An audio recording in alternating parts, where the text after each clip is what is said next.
April মাসে Kolkata feels like 42 চলে গেছে, কিন্তু আমাদের এখানে শান্তি নেই। তার মধ্যে এত সুন্দর করে শহরটা সেজে ওঠে।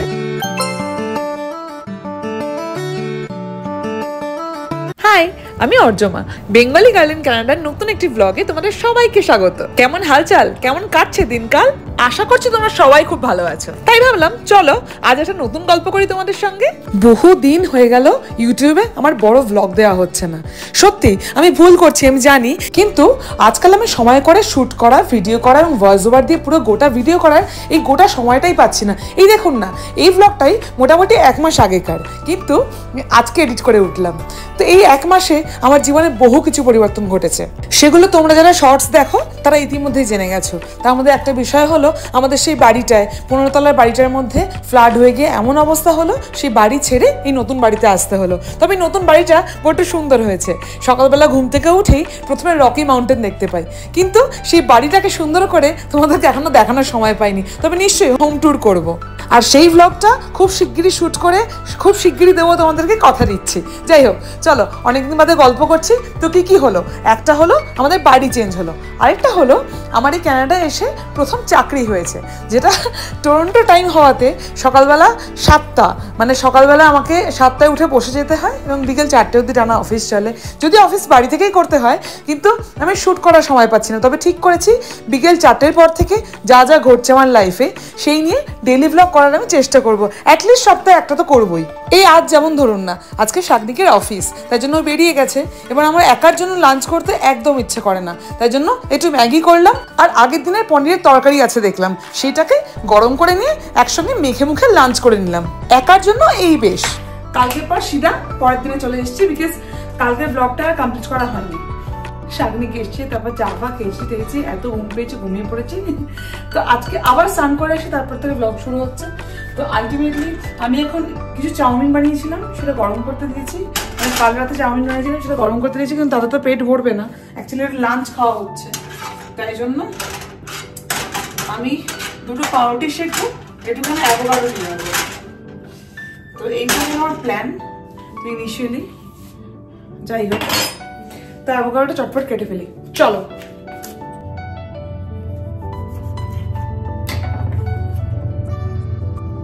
অ্যাভোকাডো আমার প্রিয় খাবার।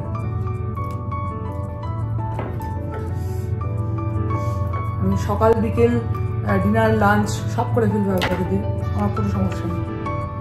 ততটাই অপছন্দ করে শাকনি, তাই জন্য আমি যখন একা বাড়িতে থাকি তখন আমার জন্য বানাই।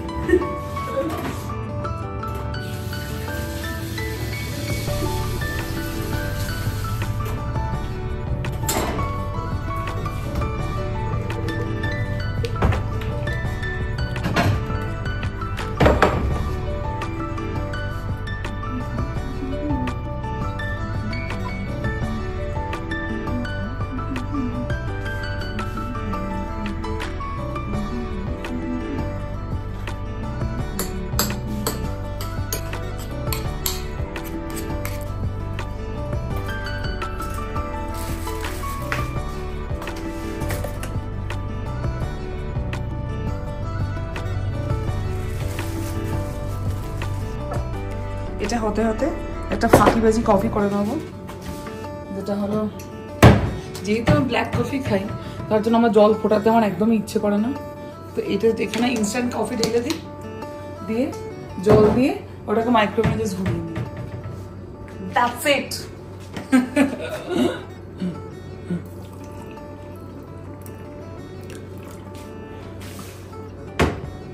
মাইক্রোওয়েভে ঘুরিয়ে আসি, ততক্ষণ ব্রেডটা হোক।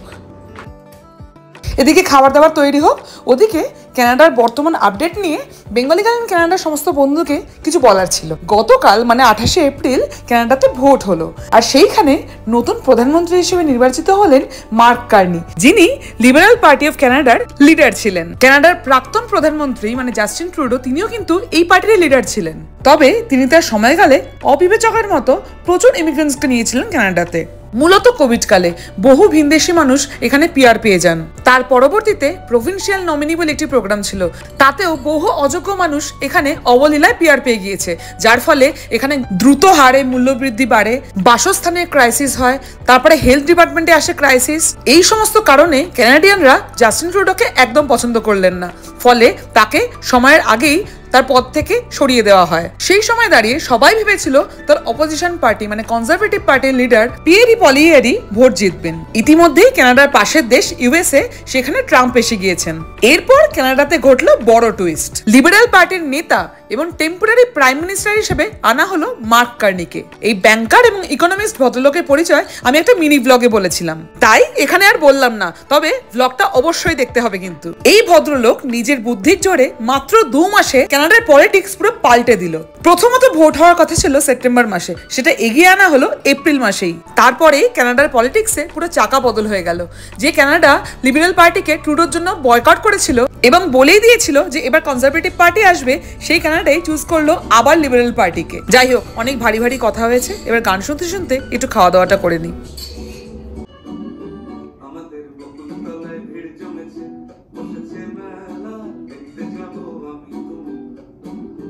বাইরে একটা সুন্দর রোদ উঠেছে, তার জন্য ভাবলাম রেডি হয়ে আজকে একটু বেরোই। বেসিক্যালি বেশ কিছু শপিং করার আছে, সেই শপিংগুলো মানে হচ্ছে আর না।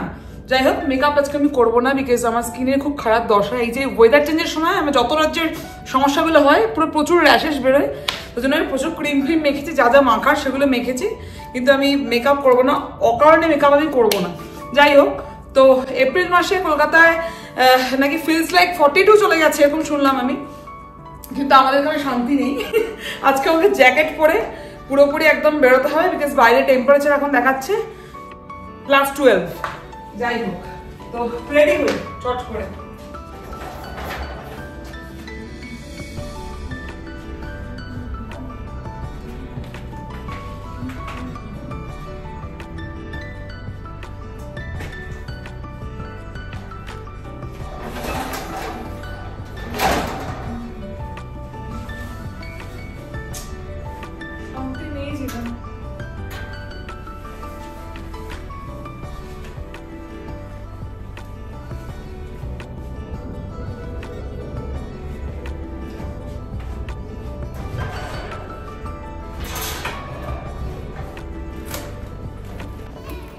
বললাম না বেশ কিছু শপিং করার আছে, আমি প্রথমে করবো, তারপরে শাগনিক অফিস থেকে ফিরে আসবো, ওর সময় দেখা করবো, বাকিটা ওর সময় করবো।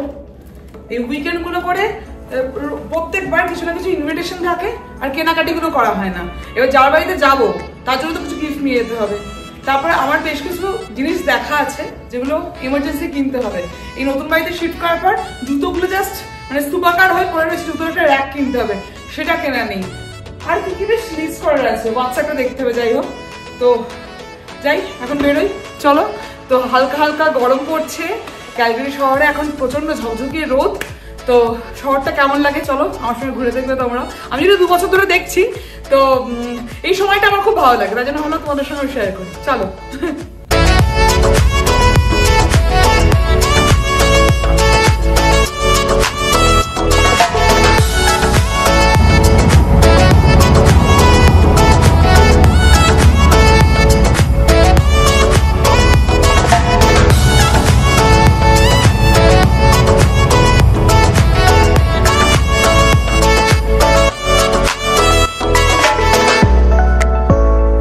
আমাদের বাড়ির একদম সামনেই একটা শপিং মল রয়েছে, টিডি মল। এই আমাদের বাড়ির নিচ থেকে যে ট্রেনটা ছাড়ে, সেই ট্রেনে করে 2টো স্টপেজ হয়, নাহলে হেঁটেও যাওয়া যায়। আজ বাইরে এত সুন্দর রোদ উঠেছে যে ভাবলাম একটু ঘুরেই আসি। আসলে একটা উদ্দেশ্য ছিল বটে, চার্লস এন্ড কিথের একটা ব্যাগ কিনবো। এবার সেই ব্যাগটা যেহেতু ইউরোপিয়ান ব্র্যান্ড, এইখানে কোনো দোকান নেই, তবুও ওই একটু আশাবাদী, ভাবলাম যে এখানে যে ব্যাগের দোকানগুলো রয়েছে সেখানে একবার ঘুরে দেখি, যদি পাওয়া যায়। কিন্তু অ্যাজ এক্সপেক্টেড কোথাওই পাওয়া যায়নি, আমাকে অনলাইনে অর্ডার করতে হবে। যাই হোক, সে সমস্ত পরে ভাববো। যাই হোক, তো এই শপিং মলটা এত সুন্দর দেখতে। আমরা যখন এসে প্রথমে শহরে কিছু চিনতাম না, তখন এই পাশে শপিং মলটা যেতাম মাঝে মাঝে। এখন যদিও আমরা পরিবেশ বেশি ভালোবাসি বলে এই পরিবারের পাশটায় ঘুরে আসি। তো যাই হোক, আজকে বেশ ভালোই লাগছিল একা একা শপিং মলে ঘুরতে। কিন্তু আমরা মেয়েরা যদি একা একা শপিং মলে যাই, সেখানে আমাদের আটকানোর জন্য কেউ থাকে না। এটা কিনিস না রে, এইটা বলার কেউ ছিল না বলে যা হয় আর কি, এই যে নেমে ঢুকে পড়েছি। ওমা, তারপরে গিয়ে দেখি সামারে এত সুন্দর সুন্দর কালেকশন এসছে, আর কি করি বলুন তো। প্রচুর খোঁজার পরেও যেটা দেখলাম, চার্লস এন্ড কিথের ব্যাগ আমার পাওয়া গেল না, তো ওটাকে অনলাইনেই অর্ডার করতে হবে। তো যাই হোক, তো এখানকার মানুষ খুব সুখী, 6টার পর বন্ধ হয়ে যায় শপিং মল। তো এইসব কিনতে এসে আমার H&M থেকে দুটো ভুলভাল জামা কাপড় কেনা হয়ে গেলে, এগুলো হয় জেনারেলি। যাই হোক, ঠিক আছে, কি জামা কাপড় কেনা হলে সেগুলো এখন দেখাচ্ছি না, গরমকালে দেখাই যাবে। তারপর যখন বাড়ি যাই শাকনিক বেরিয়ে গেছে, হলো গল্প। নিচে নামতে হয়, এটা নিচে নামলেই ট্রেন স্টেশন। শাগনিক বললো ওর ট্রেন নাকি কোনো একটা স্টেশনে দাঁড়িয়ে রয়েছে, তাই জন্য ভাবলাম আর ট্রেনে চড়ে বাড়ি না গিয়ে একটু শহরটা ঘুরে দেখি। এই রাস্তাটার নাম স্টিফেন এভিনিউ। এটা হলো ক্যালগেরি শহরের মোটামুটি পার্ক স্ট্রিট বলতে পারেন। প্রচুর পাব, রেস্টুরেন্ট, ক্যাফে সবকিছু রয়েছে এখানে। এই রাস্তাটা গরমকালে সবচেয়ে হ্যাপেনিং রাস্তা। এখানে সবসময় ভিড়ভাড়টা দেখা যায়। এবং আরেকটা জিনিস মেনলি যেটা দেখা যায়, যেটা আমার খুব ভালো লাগে, সবাই কি সুন্দর সেজে গুজে টিপ টপ হয়ে রাস্তায় বেরোয়, ফলে এই রাস্তা দিয়ে হাঁটতে আমার খুব ভালো লাগে। অবশেষে দেখা হয়েছে, সেটা দেখাবো। এই ঠিক এইভাবে প্রত্যেকবার শাগনিক আমার পিছনে লাগে। আরে বাবা, বললাম যে ব্লগেও আমি ওকে দেখাবো, তার জন্য একটুখানি ভিডিও করছি। দেখুন কি আমার হাসছে।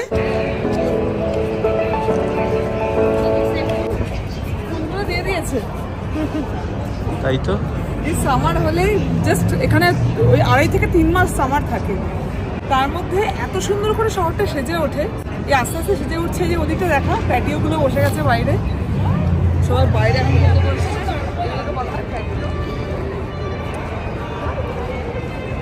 দিকটা পুরো আবার কালারফুল হয়ে উঠছে। এখন আপাতত 2.5-3 মাস যা ব্লগ করবো সেখানে সবগুলো এরকম কালারফুল, খুব হ্যাপনিং দেখানো হবে।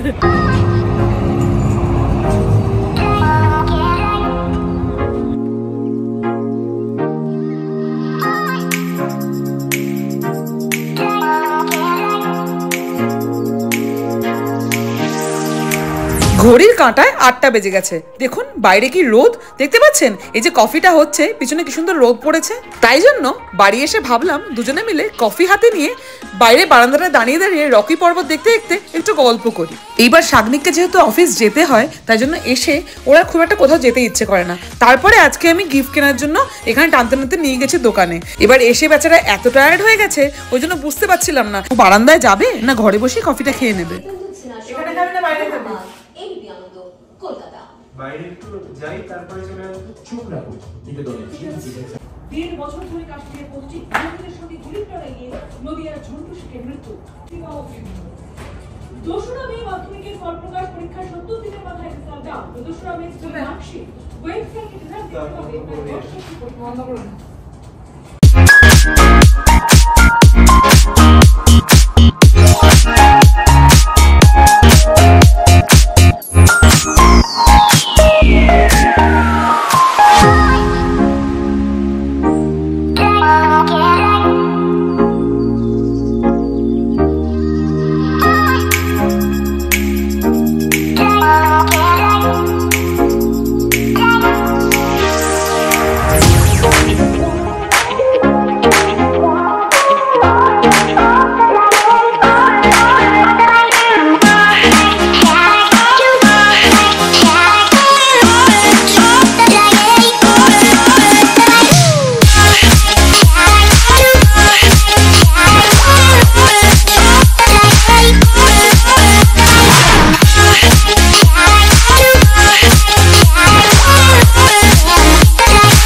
এত সুন্দর রোদ উঠেছিল বাইরে যে শহরটা ঘুরে দেখতে দেখতে ভুলেই গেছিলাম জুতোর র্যাকটা কিনতে হবে। তারপর আবার পরের সপ্তাহে গেলাম জুতোর র্যাক কিনতে।